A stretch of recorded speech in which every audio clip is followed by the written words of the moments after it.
Rigorous empirical evidence is very powerful. That is the key to keeping people focused, how to do the right things right. Rhetoric is secondary.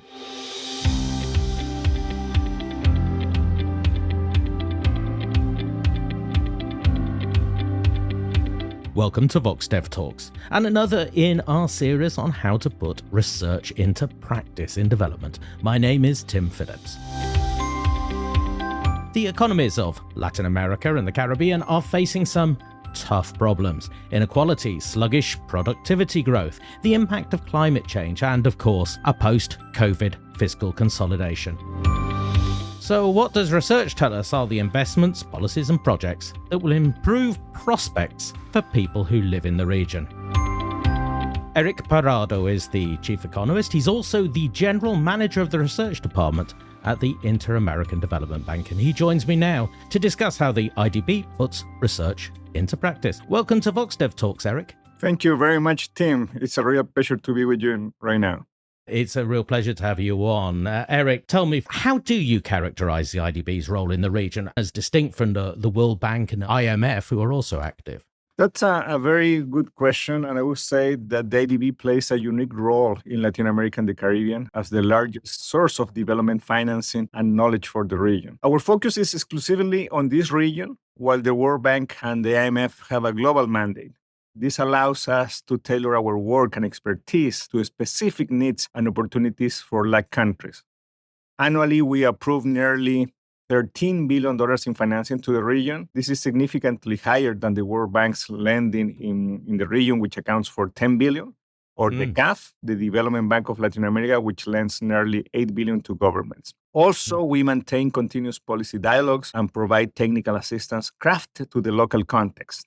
This allows us to design interventions and reforms suited to regional and country-specific conditions. And also very important is that our network of 26 country offices equips us with the real-time knowledge of emerging priorities and developments. We leverage a lot and respond rapidly to clients' needs. But at the same time, there are new opportunities because, for instance, we can co-finance with other multilaterals. Right now, for instance, the IMF now has the RCT, the Resilience and Sustainability Trust, to promote long-term investments in areas such as climate and health. So given the bank's expertise in these areas, it makes sense for greater financing between the ADB and the IMF, rather than the IMF investing even more heavily in staffing in these areas. So we have some differences, but I think if we can join forces, probably we are going to have a much higher impact. Now, as I mentioned in the introduction, it is a difficult time for the region's economies. Do you agree with what I said about what the main economic challenges are for them? Yes, and there are short-term and long-term challenges. Regarding the long-term, I would say Latin America and the Caribbean countries face a triple challenge of high social demands, low growth, and the need to bolster fiscal accounts and steer them toward inclusive growth and development. These challenges need to be addressed simultaneously, given their connection, of course. Rising social needs, for instance, are strongly correlated with low growth, and these challenges are more severe when fiscal accounts are weak and fiscal policy is not geared to inclusive growth. And over the last decade, social demands have escalated across the region, with citizens seeking better public services, improved living conditions, and enhanced economic opportunities. And let me give you some numbers. Not only has poverty worsened over the last year, with 30% of the population now living on less than $5 a day, but it has risen to levels comparable to 2011. And at the same time, inequality increased in 2022 with the Gini coefficient higher than the average for the last 18 years. So meeting these demands has been persistent struggle, given the region's sluggish economic growth. And in terms of growth, while the global GDP growth average was 2.5% per annum over the past decade and reached 3.6% in large emerging markets, Latin America and the Caribbean lag with an average of 1.9%. So the challenges are there. Of course, this is the long-term challenges, but in the short term, the challenges are associated with the perils of high economic uncertainty brought on by how the world is adjusting to the inflationary burst of the last year and a half, the high interest rates that in response it left, and a low global growth scenario. And of course, the impact of the war of Russia and Ukraine, because we don't have any information when it's going to end. I'm talking about the region as if it's one place, but of course it's made up of many distinct cultures, countries, economies. Are these problems consistent across all of them? The ADB serves 26 borrowing member countries in Latin America and the Caribbean at different stages of development, and each one of them with specific problems of their own. Commodity exporters, for example, face some different dynamics related to commodity prices. Central American economies are more exposed to developments in the US. The Caribbean, on the other hand, faces distinct challenges as tourism dependent economies. So the intensity of the challenges also differs across countries based on their macroeconomic conditions and policy space. Having said that, in one way or another, they all have problems related to the triple challenge mentioned before. Take, for example, the problem of poverty. There are some countries that, by global standards, can be classified as upper middle income countries, but within them have a lot of heterogeneity. In several countries, for example, some regions have income levels like those of OECD countries, while others resemble some of the poorest sub-Saharan African ones. Low growth is a problem concerning all, the same as the need to strengthen fiscal accounts and institutions.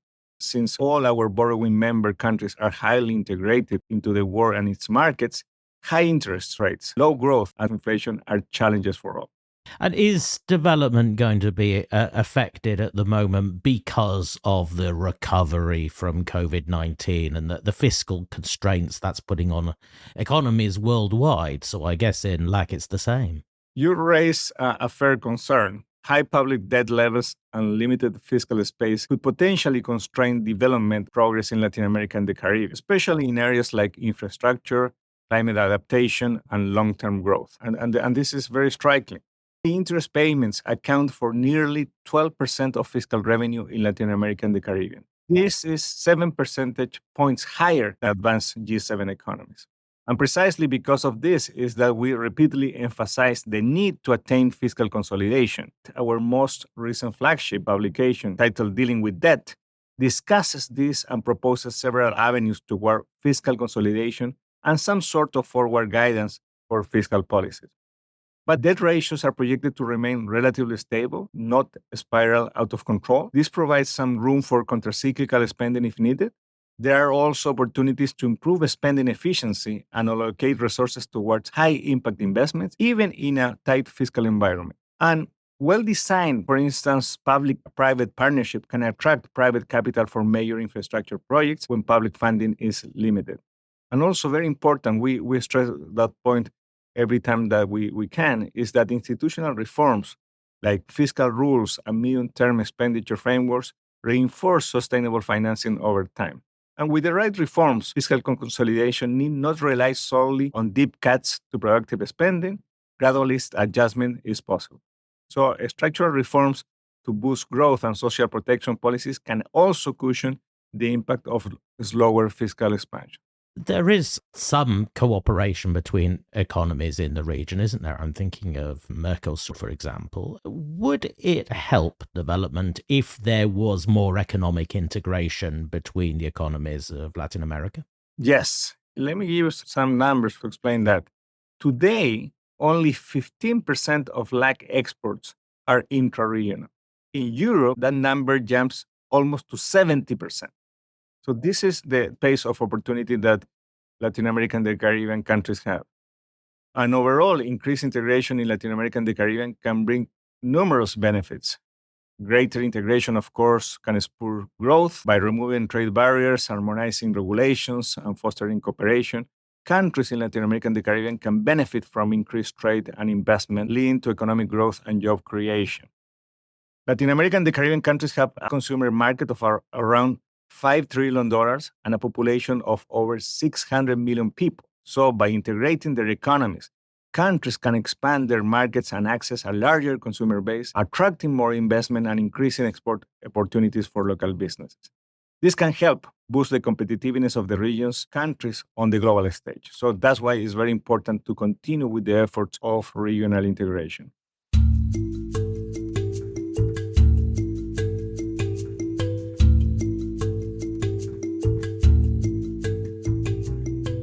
So let's have a look at some of the projects that the IDB has been involved with in the region. Are there any that you would pick out? Let me give you a couple.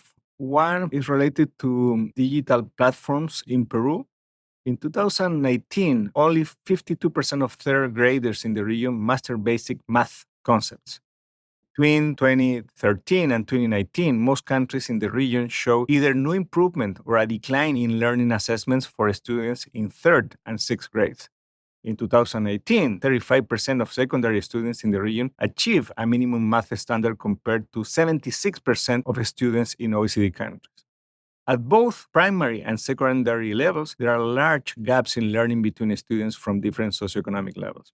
So, an ADB experimental evaluation in Chile showed that the intensive use of a math platform would accelerate learning by 50%. The education department and the research department here adapted this platform for Peru and collaborated with the Ministry of Education to achieve mass adoptions. Students use this math platform with exercises aligned with the national curriculum. The platform integrates gamification, that is, it includes game components, and it can be used either online or offline and can be accessed through different devices, desktops, laptops, tablets, or a smartphone. 75,000 students used the platform in 2022.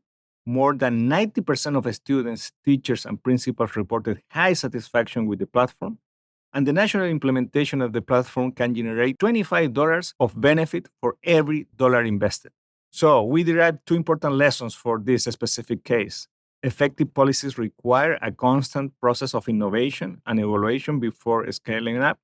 And digital tools can be used in education with very large returns. So we're trying to find that type of intervention in terms of low cost, high benefit. And this is one example of that. I have a very interesting example, a recent example regarding human papilloma virus vaccination. Just to give you some context, cervical cancer is the leading cause of death from cancer among women aged 30 to 59 years in Colombia. Unlike many other cancers, this type is mainly caused by a virus, HPV, and the prevalence of HPV in Latin America and the Caribbean is 16%, the second highest in the world after Sub-Saharan Africa, which is 24%. HPV vaccination coverage in Bogota, Colombia, is very low. Only 6% of 9-year-old girls in 2018 were fully inoculated with 2 doses of the HPV vaccine. We carry out an intervention in Bogota alongside the Secretaries of Health of Bogota, the Ministry of Health of Colombia, the American Cancer Society, the Liga Colombiana contra el Cáncer, and Universidad del Rosario to increase HPV vaccination of girls between 9 to 15 years old. The target of the intervention, 175,000 parents, 6 experiment targeting parents whose daughters had never received the vaccine and those who had only had 1 dose. And through behavioral economics, we informed text messages with 2 parents of girls between 9 and 17 years. Weekly text messages to the target population's parents over 8 weeks. Some of the messages increased first-time vaccinations rates by 35%, and some of the messages increase compliance with the full schedule by 63%. So this is just 2 examples of our type of intervention in which we're trying to do research and trying to influence both operations and policymakers. And these are really 2 good examples in Peru and Colombia. When I've been talking to others in this series, talking about research into practice, we've been looking at what works, but also how you know that it's working and how you capture what is working around it. For a while now, you've been using something called the Development Effectiveness Framework, and that measures and improves the performance of your investments. Can you tell me a little bit about what it is and why you employ it? This is very important for us. This Development Effectiveness Framework, DEF, is the set of tools the IDB track the performance and development impact of its project portfolio.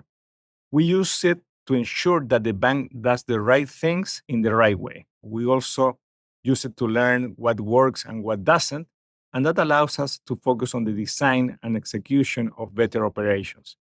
There are several reasons why using DEF is valuable. Accountability informs decision-making, drives performance improvements, enhances transparency, aligns with global best practices, and reinforces learning. So, in essence, the DEF provides an evidence-based methodology for the IDB to demonstrate improve and learn from its development contributions.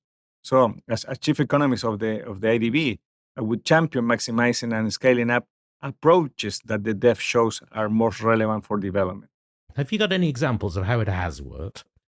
Yeah, for instance, in the case of regional aspects, DEF data shows some lagging on disbursement timelines. This led to procedural reforms that reduce average disbursements delays from 90 to 30 days. In the case of infrastructure, evaluations found road pavement projects had higher long term costs than expected due to insufficient maintenance, and new requirements were added for borrowers to budget maintenance expenses. The third example is gender analysis identify a gap in women's access to agricultural credit. A gender action plan was implemented, lending to a 15% increase in female farmer borrowing. So now, under the leadership of our new president, Ilan Golfan, we're trying to improve the effectiveness of our operations, and that's why it's very important to evaluate all the time all the projects that we are involved with our countries. Not every project can be a winner, though, can it? How have you managed to learn from what's failed as well as what's succeeded? Of course, of course. This is important. Many lessons have been learned from failures throughout over 6 decades of IDB operation. We learn from them and define better interventions or better approaches. The IDB can learn important lessons from investments that underperform or fail to achieve their fully intended impact. And here are some key takeaways. Overly complex designs, projects with too many complex components or delay implementation suffer. Simpler phase designs are often more effective. Inadequate safeguards, some projects overlooked environmental and social risks, leading to cost overruns or reputational damage. Stronger safeguards policies are needed.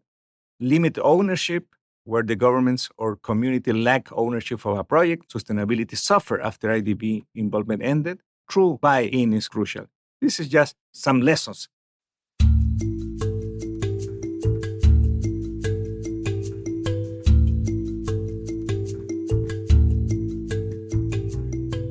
We spend a lot of time as economists discussing external validity, where it exists and where it doesn't. There are a lot of innovations in development going on at the moment in Asia and Africa. Could those also apply in your regions, or are the economies of Latin America and the Caribbean different in some way?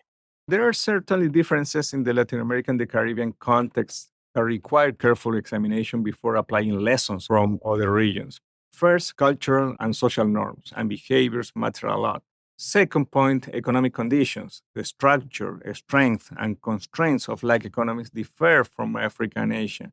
Third aspect, institutional capacity, governance frameworks, and public sector effectiveness vary greatly by region and by country.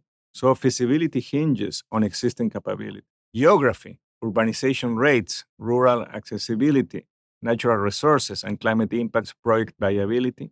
Regional variations are really, really important. And lastly, political systems. Democracy across like shapes citizen expectations and accountability. Autocracies function differently. So progress requires fitting the system. Of course, foundational human needs around health, education, nutrition, and livelihoods are universal. And with appropriate contextualization, many concepts and approaches from other regions offer valuable insights for the LAC regions. And let me give you some examples. Impact evaluation methods. I think Africa has advanced evaluation techniques applicable globally. Multi-sector coordination. Asia has models for aligning stakeholders with common goals. Participatory development, sustainable agriculture, sub-Saharan breakthroughs have potential with customization, and finance and services, like they are really, really thought about that in Africa. So while assumptions shouldn't be made about direct replication, research creates a knowledge pool that the IDB can leverage to enhance human progress in Latin America and the Caribbean. The key is intelligent adaptation. We know a lot more now about what the challenges are and also what the potential solutions are to those challenges. But where would you like to see more research or better evidence? As the chief economist at the IDB, I believe there are several key areas where more research and evidence on policy effectiveness would be valuable to guide our work in Latin America and the Caribbean. So, for instance, the impact of infrastructure investment on economic growth and development. That's very, very important for us. There is a need for more rigorous evidence on how different types of infrastructure projects, roads, ports, electricity, digital infrastructure affect productivity, trade, employment, and other economic outcomes. It would help guide our capital investment. Another examples are related to policies to promote financial inclusion and access to credit. So, research on how innovations like microfinance, fintech, and new credit scoring methods expand financial access for underserved groups like women, rural populations, and informal workers. Evidence is needed on what models work best.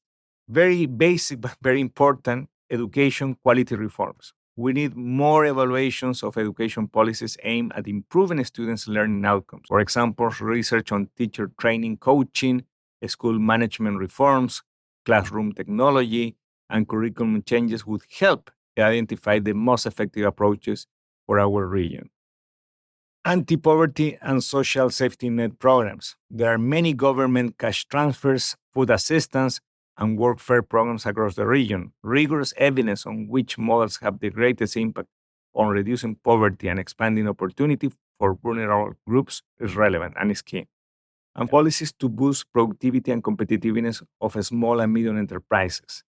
Research that isolates the impact of different policies like access to credit, technical training, and technology adoption on the performance of SMEs would guide our private sector development initiatives. So those are a couple of examples, Tim, that we would like to tackle in one way or another. And I guess linked to that, are there particular sectors, particular types of innovation where you think the bank should be putting more focus? Yeah, I see major opportunities to leverage innovation, technology, and regional integration to accelerate inclusive and sustainable development gains across Latin America and the Caribbean.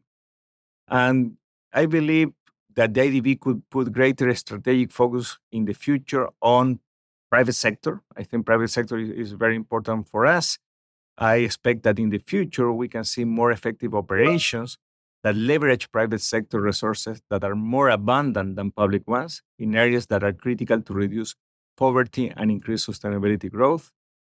All aspects related to digital infrastructure and connectivity, renewable energy, regional value chains, supporting emerging technologies, including, of course, artificial intelligence, modernizing agriculture, and also the circular economy. So there are several aspects that we can tackle in some way or another in terms of our research.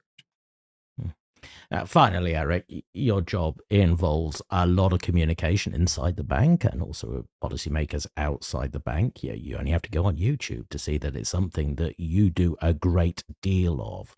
How do you focus the minds of the people that you're talking to on what you know, what you found out is particularly effective? For us, research is key, not only frontier-breaking research about what is to come in the world and how to address it, but research about what we do as a development organization and how we do it. Rigorous empirical evidence is very powerful. That is the key to keeping people focused, how to do the right things right. Rhetoric is secondary, and there always comes a point when people realize that some speeches are just rhetoric. Once this happens, you lose credibility. Facts and evidence are what people believe in at the end of the day, and pursuing objectives based on them is what drives organizations and policymakers. Eric, good luck in putting across the evidence, convincing people of it, and good luck with the projects in the future. Thank you for talking to me today. Thank you for the opportunity, Tim.